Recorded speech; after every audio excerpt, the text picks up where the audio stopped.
Hello everyone, this is Dr. Abdal. Welcome to my YouTube channel Learning with Dr. Abdal. आज का हमारा topic है Karl Pearson coefficient of correlation. ये topic मेरा पिछली video में जो मैंने टॉपिक डिस्कस करा था उसी से रिलेटेड है. उसमें मैंने डिस्कस करा था कोरिलेशन. कोरिलेशन मैंने स्कैटर्ड डायग्राम से भी आपको समझाया था और रियल लाइफ एग्जाम्पल से भी समझाया था. अगर आप चाहो तो अगर आप ये वीडियो देख रहे हो तो और आपने मेरी पहली वीडियो नहीं देखी तो आप मेरी उस वीडियो को जाके ज़रूर देखना, तब जाके आपको और अच्छे से क्लियर होगा.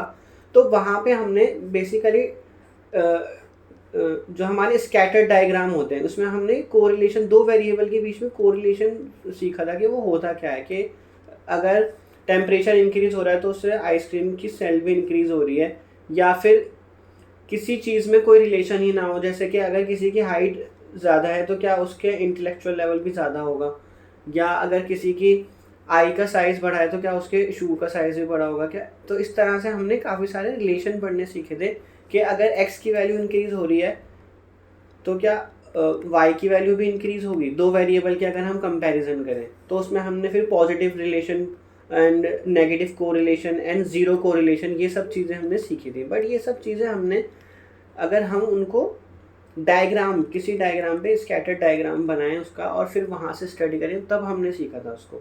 बट ज़रूरी नहीं है कि हम हर एक चीज़ को डायग्राम के थ्रू देख सकें, क्योंकि ज़रूरी नहीं होता कि आप जिस ग्राफ को या जिस डायग्राम को आप जिस नज़रिए से देख रहे हो उसी नज़रिए से दूसरा भी बंदा देखे. तो जैसे कि इस डायग्राम को आप क्या कहोगे, कोई कह देगा कि नहीं ये तो पार्शियल पॉजिटिव कोरिलेशन की तरफ ज़्यादा जा रहा है, कि लेकिन कोई कह देगा कि नहीं ये ज़ीरो कोरिलेशन है. तो इसलिए उसके लिए हमारे पास एक मैथमेटिकल टूल होता है जिसको हम बोलते हैं Karl Pearson coefficient of correlation. तो उसमें हमारे पास जो है एक, उसको हम आर से डिनोट करते हैं, स्मॉल आर से, और उस स्मॉल आर की वैल्यू होती है -1 से 1 के बीच में. तो उसी के बेसिस पे हम बताते हैं कि दो वेरिएबल के बीच में क्या रिलेशन होगा. पॉजिटिव कोरिलेशन होगा या पार्शियल पॉजिटिव कोरिलेशन होगा, ज़ीरो कोरिलेशन होगा, पार्शियल नेगेटिव कोरिलेशन होगा, या फिर बिल्कुल परफेक्टली नेगेटिव कोरिलेशन होगा. तो इस तरह से हम इसमें सिर्फ और सिर्फ वैल्यूज से ही बता सकते हैं कि उसमें दो वेरिएबल के बीच में क्या रिलेशन होगा. अब हमें स्कैटर्ड डायग्राम की कन्फ्यूजन से हम यहाँ पे बच सकते हैं कि हमें ज़रूरी नहीं है ना कि हम स्कैटर्ड डायग्राम को देख के एग्जैक्टली रिजल्ट बता सकें कि उनके दो वेरिएबल के बीच में क्या रिलेशन है, क्या कोरिलेटेड है कि नहीं है. तो उसको हम आगे और स्टडी करेंगे तो आपको और क्लियर हो जाएगा कि हम उसमें आर की वैल्यू से कैसे बताते हैं कि वो परफेक्टली कोरिलेटेड है या परफेक्टली नेगेटिव कोरिलेटेड है. इसमें हम इंटरप्रेट कैसे करते हैं आर की वैल्यू से. अगर आर की वैल्यू +1 है, जैसे अगर आप रियल लाइन पे देखो, रियल लाइन पे 0, 1 एंड -1, तो आर की वैल्यू अगर +1 है तो उसको परफेक्ट पॉजिटिव लीनियर कोरिलेशन बोल दिया. लीनियर वर्ड भी यूज़ होता है क्योंकि जो आपका ये ग्राफ बनता है आपका, ये बिल्कुल लीनियर ग्राफ होता है. y=x का ग्राफ ये लीनियर ग्राफ होता है. तो this is the perfect positive linear correlation. Then हमारे पास वैल्यूज आती हैं जब आर की वैल्यू 0 और 1 के बीच लाई करती है. ये वैल्यू आर और आर की वैल्यू 0 1 के बीच लाई करेगी, तब हम बोलते हैं ये पार्शियल पॉजिटिव कोरिलेशन है. तो अब हमें सिर्फ और सिर्फ आर की वैल्यूज फाइंड करने ज़रूरी है. उसके बेसिस पे हम बता सकते हैं कि ये पार्शियल पॉजिटिव कोरिलेशन होगा या कोई सा भी कोरिलेशन है, वो हम इजीली बता सकते हैं. नेक्स्ट हमारे पास आर की वैल्यू 0 आ गई, थर्ड केस, जिसमें हम उसको बोलते हैं पॉजिटिव ज़ीरो कोरिलेशन है ये. Okay, only zero correlation. Then R की वैल्यू -1 एंड 0 के बीच जब लाई करेगी, मतलब ये वाला जब आर की वैल्यू यहाँ लाई कर रही होगी, तो उसको बोल देंगे हम partial negative correlation. And last R की वैल्यू जब -1 होगी तो उसको बोल देंगे हम परफेक्ट नेगेटिव लीनियर कोरिलेशन. तो परफेक्टली कब होता है, जब 1 होता है या -1 होता है और 0 पे 0 कोरिलेशन होता है, और जब आर की वैल्यू -1 और 0 के बीच लाई कर रही है तो पार्शियल नेगेटिव कोरिलेशन होता है, और आर की वैल्यू 0 1 के बीच लाई कर रही है तो पार्शियल पॉजिटिव कोरिलेशन होता है. तो आई होप अब आपको ये समझ आ गया हो कि हम कैसे आर की वैल्यू से बताते हैं. बट अब मेन टास्क हमारे पास ये भी आ जाता है कि आर की वैल्यू निकालते कैसे हैं. तो उससे पहले एक बार इसको स्कैटर्ड डायग्राम के थ्रू भी देख लो. आर की वैल्यू +1 है तो आपका ये परफेक्ट पॉजिटिव कोरिलेशन, आर की वैल्यू 0 1 की, जैसे मैंने आपको रियल लाइन पे बता रहा था, ये आर की वैल्यू 0 1 के बीच लाई करी तो पार्शियल पॉजिटिव कोरिलेशन है. आर की वैल्यू 0 तो जीरो कोरिलेशन, आर की वैल्यू -1 और 0 के बीच तो पार्शियल नेगेटिव कोरिलेशन, और आर की वैल्यू -1 है तो परफेक्ट नेगेटिव कोरिलेशन। और इनके स्कैटर डायग्राम कुछ ऐसे ही दिखेंगे जैसे कि आपको यहाँ स्क्रीन पे दिखाई दे रहे हैं। सो आई होप आपको अब ये चीज़ तो क्लियर हो गई कि कौन से स्कैटर डायग्राम को आप आर की वैल्यू से बताओगे कि वो कौन सा कोरिलेशन है। उसमें आपको बस एक्स और वाई की वैल्यू गिवन होंगी और उन एक्स और वाई की वैल्यू से आप आर की वैल्यू फाइंड कर सकते हो। तो अब इसमें हम ये सीखेंगे कि Karl Pearson's coefficient of correlation which is R, small R, उसको हम फाइंड आउट कैसे करते हैं। तो उसका फॉर्मूला आपकी स्क्रीन पे covariance X comma Y divide by sigma X sigma Y. Sigma X क्या है यहाँ पे, standard deviation of X and standard deviation of Y, जो मैं अपनी पिछली काफ़ी सारी वीडियोस में आपको निकालना सिखा चुका हूँ कि standard deviation of X standard deviation of Y कैसे निकलता है और वो होता क्या है। तो मेनली यही फॉर्मूला है आपके पास। अगर इसको और रिड्यूस करना चाहो कोवेरियंस को आप, तो कोवेरियंस का फॉर्मूला होता है summation x Y by N minus summation x by N and summation Y by N. ठीक है, यहाँ पे एक्स और वाई आपके कुछ नंबर ऑफ पॉइंट दे रखे हैं, जो आपका समेशन वेरी कर रहा है। समेशन आपका ऑब्वियसली 1 to n वेरी करे तो वो अंडरस्टूड है आपके पास कितने पॉइंट्स हैं, तो उसी के अकॉर्डिंग वो वेरी करता है। तो इसलिए समेशन की लिमिट लिखने की ज़रूरत नहीं है, वो i is equal to 1 to n vary करे, जितने भी पॉइंट्स हैं 10 पॉइंट्स हैं तो 10 वेरी करेगा वो। ठीक है, उसके बाद स्टैंडर्ड डेविएशन ऑफ x, तो इसका फॉर्मूला ये होता है summation X square by N minus summation x by N का होल स्क्वायर। तो इसके लिए आपको क्या करना पड़ेगा, जो x दे रखा होगा उसमें एक्स स्क्वायर फाइंड करना पड़ेगा, तभी आप ये summation X square by find कर सकते हो। समेशन यहाँ पे समेशन एक्स स्क्वायर हो जाएगा और ये कितने नंबर ऑफ ऑब्जर्वेशन है उससे आप डिवाइड कर दो summation X square by N, तो ये आपका ये कैलकुलेट हो जाएगा। उसके बाद minus summation x by N का होल स्क्वायर करना है, मतलब जो आपका एक्स कॉलम है उसका समेशन करना है। तो हम क्वेश्चन में और भी डिटेल में सीखेंगे, डोंट वरी अबाउट दैट। तो सिमिलर फॉर्मूला है स्टैंडर्ड डेविएशन ऑफ वाई का, वहाँ वाई आ जाएगा एक्स के प्लेस में। बट हम ये वाला फॉर्मूला यूज़ नहीं करेंगे, जो हम मेनली फॉर्मूला यूज़ करेंगे, क्योंकि इस वाले फॉर्मूले में क्या प्रॉब्लम हो जाती है, जब एक्स और वाई की वैल्यू बहुत बड़ी बड़ी हो जाती हैं तो उनमें मल्टीप्लिकेशन करना है, स्क्वायरिंग करना, क्योंकि हमें एक्स इंटू वाई चाहिए होगा, एक्स स्क्वायर चाहिए होगा, वाई स्क्वायर चाहिए होगा, तो ये सब स्क्वायरिंग और मल्टीप्लिकेशन थोड़ी बड़ी बड़ी वैल्यूज आने लगेंगी इसमें। तो इससे बचने के लिए हम क्या करते हैं, अज्यूम मीन मेथड का सहारा लेते हैं, जो कि हमने अपने पिछले मीन डेविएशन और स्टैंडर्ड डेविएशन में भी करा था। वहाँ पे हमने अज्यूम मीन मेथड यूज़ करा था ताकि हमारी कैलकुलेशन आसान हो जाए। तो उसके लिए क्या करेंगे, हम एक नया वेरिएबल डिफाइन करेंगे, हमारा कोफिशिएंट ऑफ कोरिलेशन, मतलब Karl Pearson coefficient of correlation का फॉर्मूला अब u और v में चेंज हो गया। Covariance of uv divide by standard deviation of u and standard deviation of v। अब यहाँ पे u क्या है, u बस हमने x माइनस a करके डिफाइन करा है, where small a is the assumed mean of x and small b is the assumed mean of y।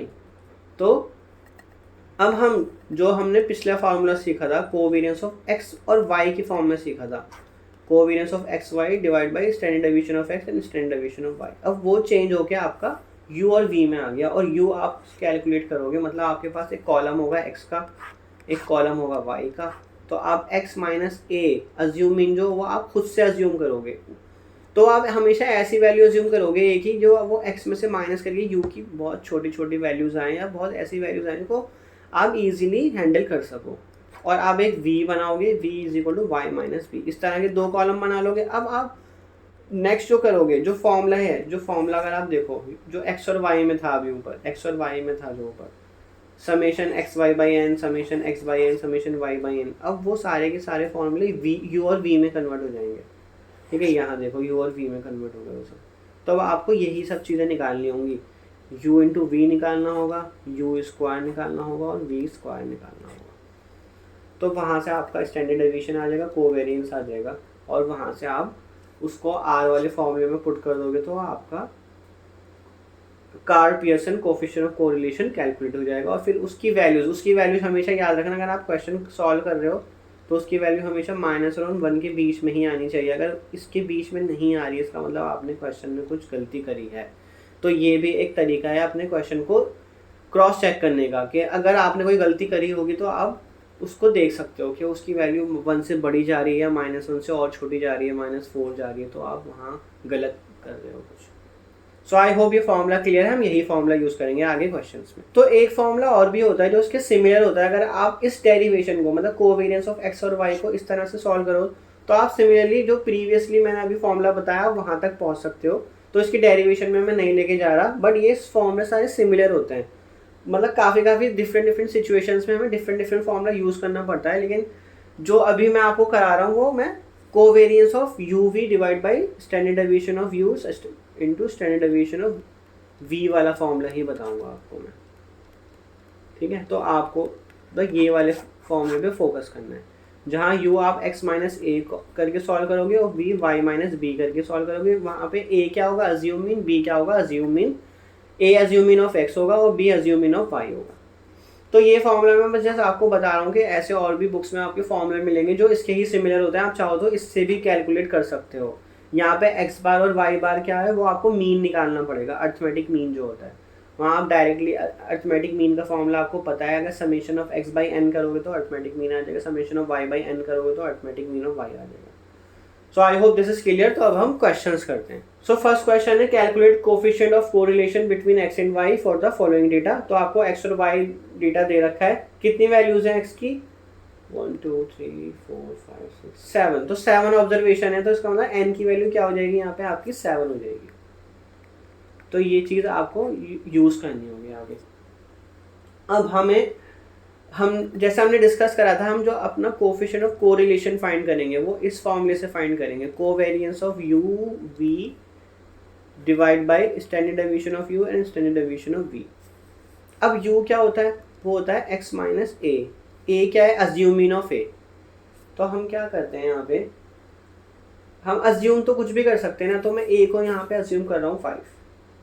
ठीक है, तो a की वैल्यू मैंने 5 ले ली। तो मुझे क्या कैलकुलेट करना होगा u which is equal to x minus a. तो मतलब x में से मैं इसमें से a जो है वो माइनस करूंगा। a की वैल्यू 5 फिक्स हो गई है यहाँ पे। तो क्या क्या वैल्यू बनेगी यहाँ पे इसकी, u की -4 -2 -1 0 2 3 एंड 5। देन v क्या होगा हमारा y माइनस b क्या है again assume mean of y is equal to Y minus b. और b मैं अब ले रहा हूँ अज्यूम मीन, आप जो है कुछ भी वैल्यू ले सकते हो। तो मैं यहाँ पे 14 लेके चल रहा हूँ। ठीक है, मैंने 14 ले लिया। आप चाहो तो इनके अलावा भी कोई ले सकते हो, आप चाहो तो 7 भी ले सकते हो अज्यूम मीन को। अज्यूम मीन ज़रूरी नहीं होता कि वो इन्हीं वैल्यूज़ में से ही होगा, वो कुछ भी हो सकता है, ये चीज़ हमेशा याद रखना। तो y माइनस बी करते हैं, y माइनस बी की वैल्यू मतलब y माइनस 14। तो ये हमारे पास y है, इनमें से हमें 14 माइनस करना है। तो हमारी क्या क्या वैल्यू बनेगी -12 -8 -6 -4 0 2 6। अब हमें और क्या क्या चीज़ें निकालनी है, u इंटू वी निकालना है, u स्क्वायर निकालना है और v स्क्वायर निकालना है। ये सारी चीज़ें हमें अब सॉल्व करनी है। तो ये आप कर सकते हो, u इंटू वी का मतलब इनको मल्टीप्लाई करोगे, u स्क्वायर करोगे और v स्क्वायर करोगे। तो मैं इसको फटाफट से कर देता हूँ। तो ये मैंने बाकी के कॉलम्स भी कैलकुलेट कर लिए, u into v u square और v स्क्वायर मैंने कैलकुलेट कर लिया। अब मुझे इसमें सम की ज़रूरत पड़ेगी। तो आपका जो फॉर्मूला होता था कोवेरियंस ऑफ, मतलब इसमें मुझे डायरेक्टली मैं आपको बता देता हूँ इसमें क्या क्या फॉर्म में ज़रूरत होती है आपको समेशन यू समेशन वी, मतलब इन सारे कॉलम्स का सम चाहिए होता है आपको। तो कॉलम का सम तो आपको करना आता ही, तो मैं इसको डायरेक्टली लिख देता हूँ।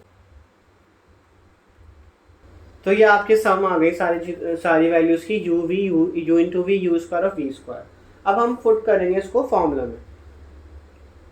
तो फॉर्मूला क्या है आपके पास, सबसे पहले तो आपको कोवेरियंस निकालना है, कोवेरियंस ऑफ यू वी। तो उसका फॉर्मूला क्या होता है, summation u into v by N minus summation u by N and summation v by N. तो समेशन यू बाई एन क्या आएगा, यू वी तो 106/7। समेशन यू की वैल्यू है 3/7 एंड समेशन वी की वैल्यू है -22/7।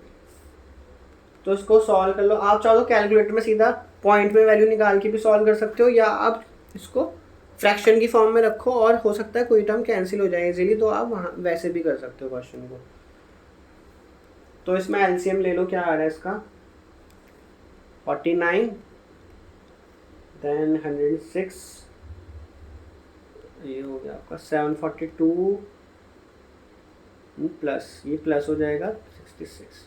तो ये वैल्यू आ गई 808/49। सो नेक्स्ट वैल्यू हम निकाल देंगे स्टैंडर्ड डेविएशन ऑफ यू। तो स्टैंडर्ड डेविएशन ऑफ यू का फॉर्मूला क्या था, summation u square by N minus summation u by N का होल स्क्वायर, ये था। ठीक है, तो summation u square by n क्या है 59/7 n minus summation u is 3/7 का होल स्क्वायर, ये आ गया आपका। ठीक है, तो इसको बस अब सॉल्व ही करना है आपने।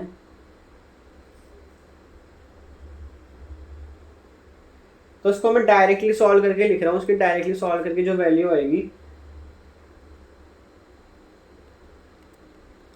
404/49। देन आपको निकालना है स्टैंडर्ड डेविएशन ऑफ v, तो वो क्या आएगा, सेम फॉर्मूला v के लिए आ जाएगा, summation v square by N minus summation v by N का होल स्क्वायर आ जाएगा। तो समेशन v स्क्वायर क्या है आपका, समेशन v स्क्वायर की वैल्यू है 300/7 एंड समेशन v की वैल्यू थी आपकी 22 माइनस का 22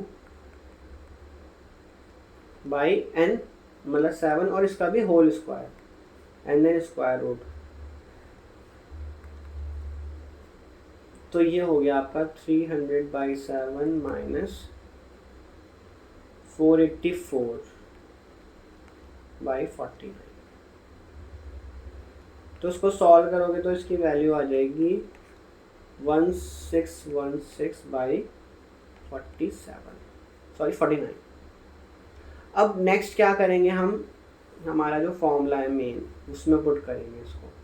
तो जो हमारा मेन फॉर्मूला है वो है आपका R is equal to covariance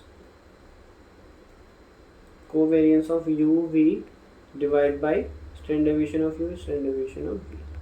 तो कोवेरियंस क्या आ रहा था 108/49, तो 108/49 तो ये आ गया आपका, एंड डिवाइड करोगे स्टैंडर्ड डेविएशन ऑफ यू और स्टैंडर्ड डेविएशन ऑफ वी से, तो वो आ रहा है आपका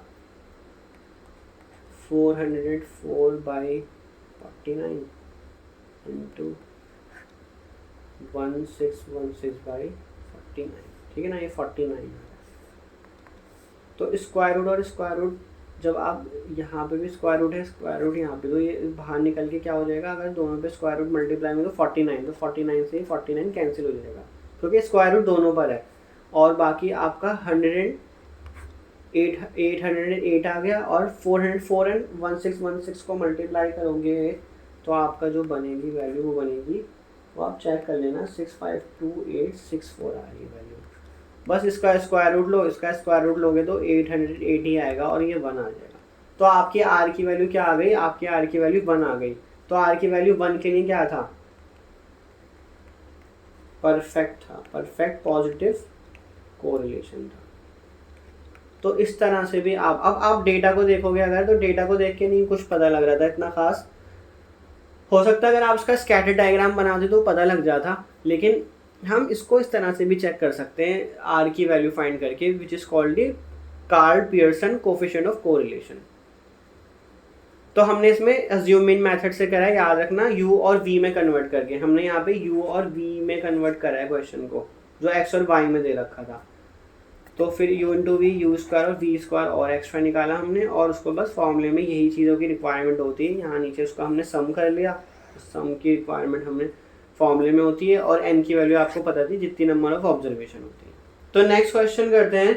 नेक्स्ट क्वेश्चन क्या है हमारे पास, find the coefficient of correlation between the heights of father and daughters both from the following Ganguly family members. तो यहाँ पे फादर एंड डॉटर्स की हाइट का कुछ डेटा आपको गिवन है, तो इसको हम x और y में लिख लेते हैं कॉलम में, जो कि मैंने लिखा हुआ है। अब हमें क्या करना है, इसको भी मैं अज्यूमिंग मेथड से ही करूँगा।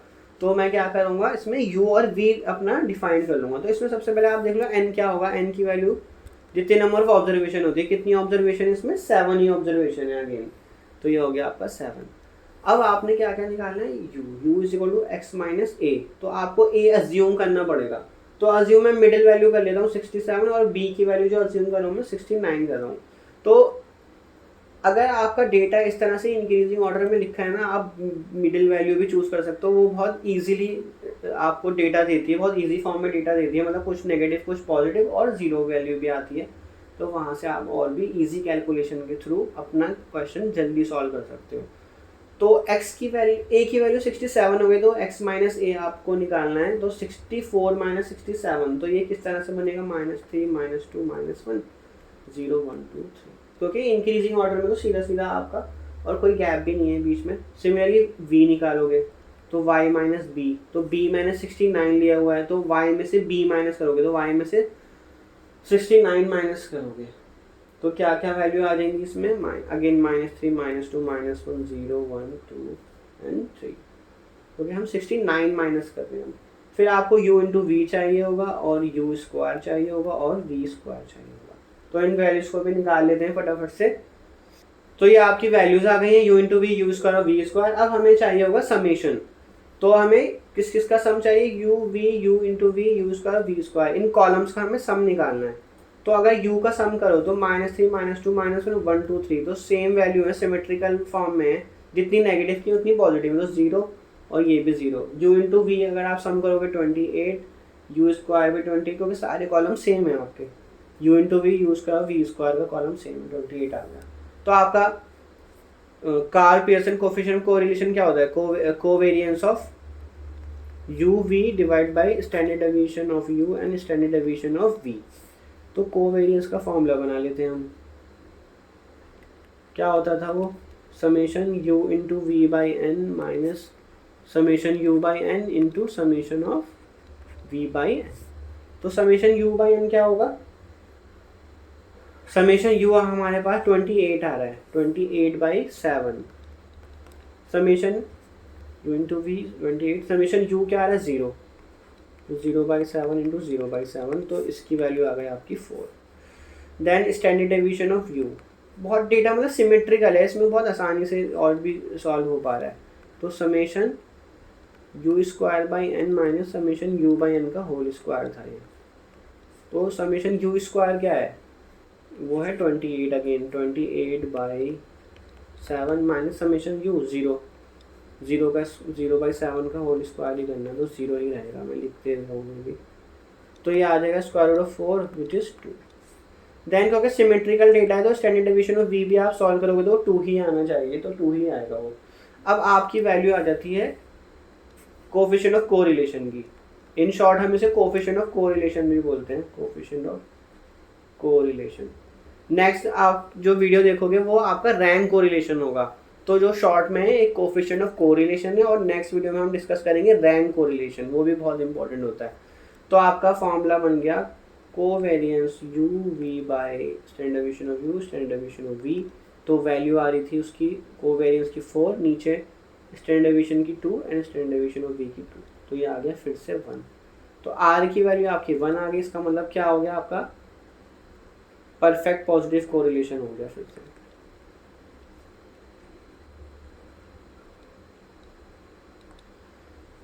सो आई होप आपको ये मेथड समझ आया होगा, बहुत इजी है, यू और वी में कन्वर्ट करके करोगे तो बहुत आसान रहेगा। आप देखो अगर आप यहाँ पे एक्स स्क्वायर और वाई स्क्वायर वैल्यू निकालते फिर सम करते तो कितनी बड़ी बड़ी कैलकुलेशन जा रही होती है आपकी। तो इसलिए मैंने आपको इसी से करना सिखा दिया है, शॉर्टकट से, सारे क्वेश्चन में शॉर्टकट से ही करूँगा। तो नेक्स्ट क्वेश्चन करते हैं। So marks of 10 student mathematics and statistics are given by, तो 10 स्टूडेंट्स के मार्क्स हैं मैथमेटिक्स और स्टैटिस्टिक्स में, तो इनमें हम कोरिलेशन जानना चाहते हैं कि जितने जैसे जैसे स्टूडेंट के मार्क्स मैथ्स में आ रहे हैं क्या वैसे वैसे स्टैटिस्टिक्स में भी आ रहे हैं, मतलब अगर किसी स्टूडेंट के मार्क्स मैथ्स में ज़्यादा आ रहे हैं तो उसके स्टैटिस्टिक्स में भी ज़्यादा आ रहे हैं, या उल्टा रिलेशन है, कोई भी रिलेशन नहीं है। तो अगेन इसको मैं कौन से मेथड से करूँगा, अज्यूम मीन मेथड से करूँगा। तो इसमें हमें एक अज्यूम मीन लेना पड़ेगा x और y के लिए, तो मैं x के लिए ले रहा हूँ 43 और y के लिए अज्यूम मीन ले रहा हूँ मैं 40। ठीक है, आप कुछ भी ले सकते हो, जिससे मैं ले रहा हूँ, ज़रूरी नहीं है आप क्वेश्चन उसी से होगा, आप किसी भी मेथड से कर सकते हो। मैं चाहता था इसमें 100 भी ले लेता, x की वैल्यू 100 भी ले लो, कोई दिक्कत नहीं है, ज़रूरी नहीं है वो इसमें से होनी ही चाहिए जो इनमें गिवन है, इन ज़रूरी नहीं इसी में से ही होगी वो। तो u is equal to x minus a, तो ए कुछ भी हो सकता है, मैंने 43 ले लिया। देन आप क्या करोगे, x माइनस 43 करोगे, x में से 32 में से 43 माइनस करोगे, तो क्या क्या वैल्यू आ जाएंगी वो मैं लिख देता हूँ। -11 -5 5 0 -3 -21 -2 26 -8 एंड 20।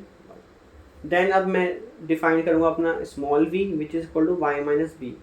तो b आपने क्या लिया है, a आपने लिया है 43 और b लिया है आपने 40, अज्यूम मीन ऑफ y। तो आप 30 माइनस 40 करोगे तो -10, 31 माइनस 40 -9, 10 -2 3 -7 -29 -13 36 0 एंड 19। ठीक है, तो समेशन u आ रहा है आपका 2, समेशन v आ रहा है आपका -12। ये समेशन है, ठीक है, याद रखना।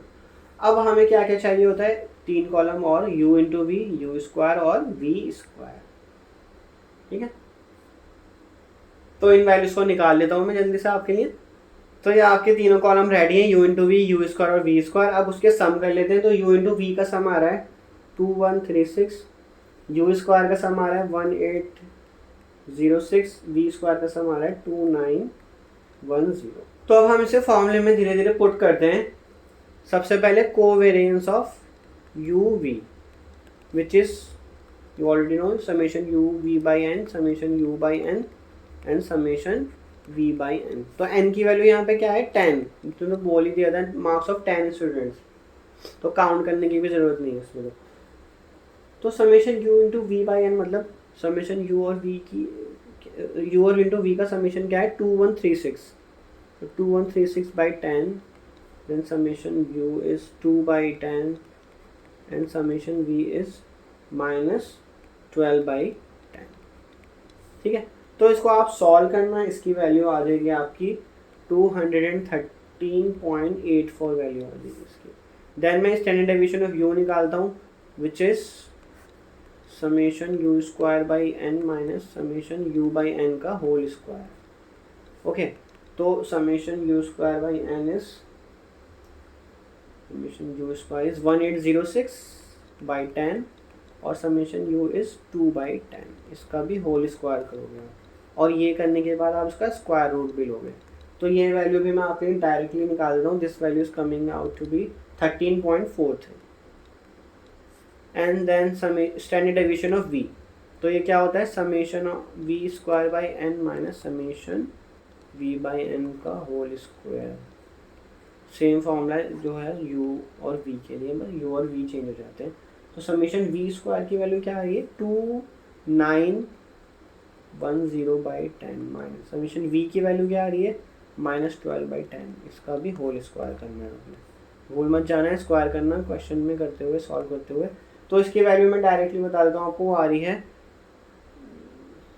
17.016।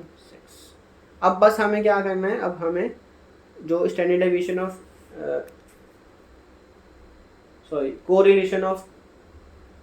कोरिलेशन कोफिशिएंट है उसका जो फॉर्मूला है वो होता है covariance of u v by standard deviation of u standard deviation of v. तो क्या क्या वैल्यू आ रही थी, कोवेरिएंस की वैल्यू आ रही थी 213.84, स्टैंडर्ड डेविएशन ऑफ यू की वैल्यू आ रही थी 13.43 and then standard deviation of v की वैल्यू आ रही थी 17.016। तो इसको सॉल्व करना आप पूरी वैल्यूज को, तो आपकी वैल्यू आएगी 0.9357। तो r की वैल्यू ये आ रही है। तो इस टाइम परफेक्टली पॉजिटिव कोरिलेटेड तो नहीं है, बट इसको आप स्ट्रांगली पॉजिटिव कोरिलेटेड बोल सकते हो, या फिर जो हम मेथोडोलॉजी या हम लेके चल रहे हैं जो हमने डिफाइन करा तो पार्शियल पॉजिटिव कोरिलेशन, क्योंकि ये 1 के बहुत ज़्यादा नज़दीक है। तो ये स्ट्रॉन्ग के केस में भी आ गया आपका, स्ट्रॉन्ग पॉजिटिव कोरिलेशन भी है ये। तो पार्शियल पॉजिटिव कोरिलेशन, तो आर की वैल्यू जब जब 0 और 1 के बीच में रहेगी, कोई सी भी वैल्यू है, लेकिन हम उसमें भी तो कैटेगराइज कर सकते हैं। आर की वैल्यू जब 0 और 1 के बीच में कितनी सारी वैल्यूज हैं, हम आपको 4 कैटेगरी में कर लो, उसको और भी ज़्यादा कैटेगरी में कर लो, तो जितनी ज़्यादा 1 के नज़दीक है उतना ज़्यादा स्ट्रांगली पॉजिटिव कोरिलेटेड है। तो आई होप आपको ये मेथड समझ आया होगा, बहुत ईजी ही है। अगर आप यू और वी मतलब शॉर्टकट मेथड से करना चाहते हो, अज्यूम मीन मेथड से करना चाहते हो, तो आपको आसान रहेगा ये, तो आपको कैलकुलेशन ज़्यादा हैवी नहीं जाएगी, आप इजीली इसको कर पाओगे।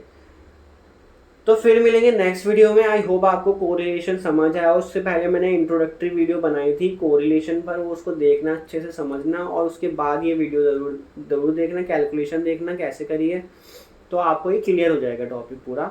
फिर हम नेक्स्ट वीडियो में मिलेंगे, उसमें हम सीखेंगे रैंक कोरिलेशन। सो तब तक प्रैक्टिस करते रहिए। Thank you so much.